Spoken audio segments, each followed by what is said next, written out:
Сәлем достар, бүгін сіздермен қазіргі трендтегі бенто тортының жасалу жолын көрсетемін. Бұл торттың салмағы 200-300 грамм шығады және де ол бір немесе екі адамға арналған. Сондықтан да бенто тортын осындай ланчбокстармен ұсынады. Алдымен торттың бисквитін жасап аламыз. Ол үшін бізге 4 жұмыртқаның ағы керек.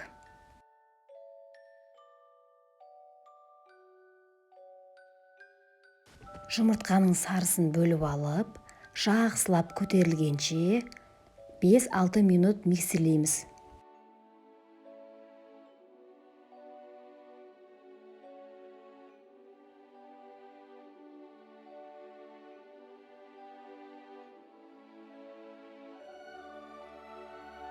Жұмыртқа көтерілгенде шекерді 2 бөліп саламыз.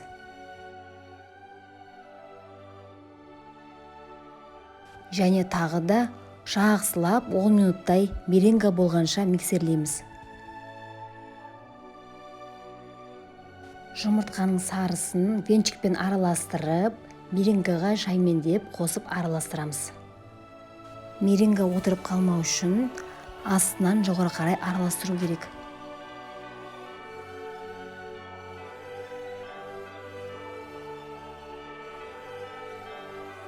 Онға қопсқыш қосып араластырып, меренгаға жаймендеп 2 бөліп салып араластырамыз. Массамыз отырып қалмау үшін астынан жоғары қарай өте мұқият жайлап араластырамыз.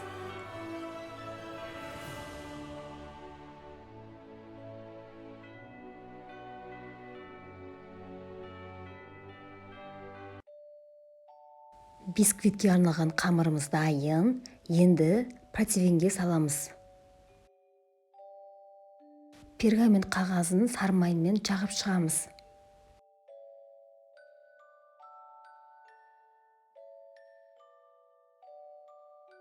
Қамырды пергаменттің бойымен бірдей етіп, төсеп, жайып шығамыз. Енді духовкада 160 градуста 20 минутта пісіріп аламыз. Дайын бисквитті противеннен алып суытамыз. Бисквит суығанша кремін дайындаймыз. Ол үшін творожный сыр мен сахарный пудраны миксермен өткіземіз.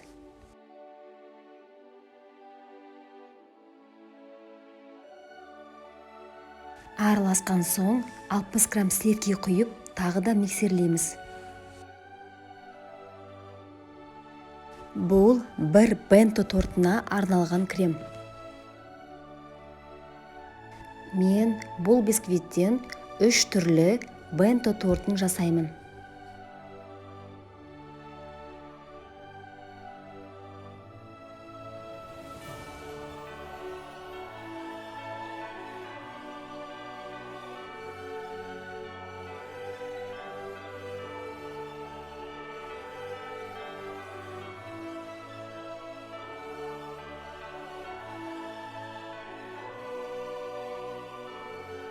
Енді тортты видеодағыдай жинаймыз. Әр бисквиттің үстіне пропитка құю керек. Пропитканы дайындау өте оңай. Ол үшін 50 грамм шекер мен 50 грамм суды араластырып, қайнатып аламыз.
тортты әсемдемес бұрын осындай ланчбокс деп аталатын контейнерге салып аламыз.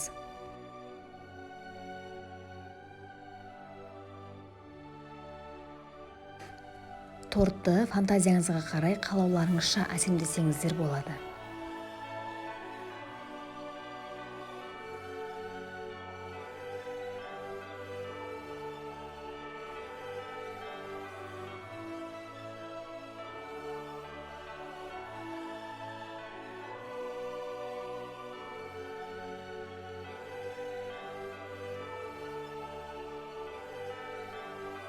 Міне осындай сүйкімді кішкене торттарымыз дайын болды.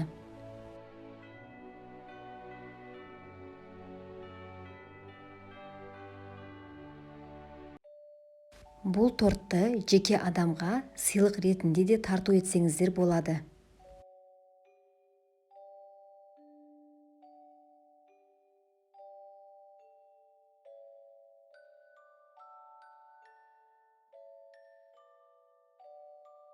Мен жаңа жыл тематикасында 3 түрлі торт жасадым.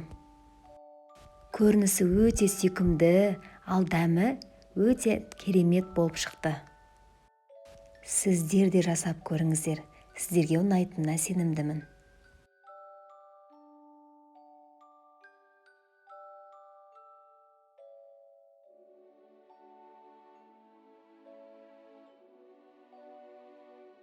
Назарларыңызға рахмет.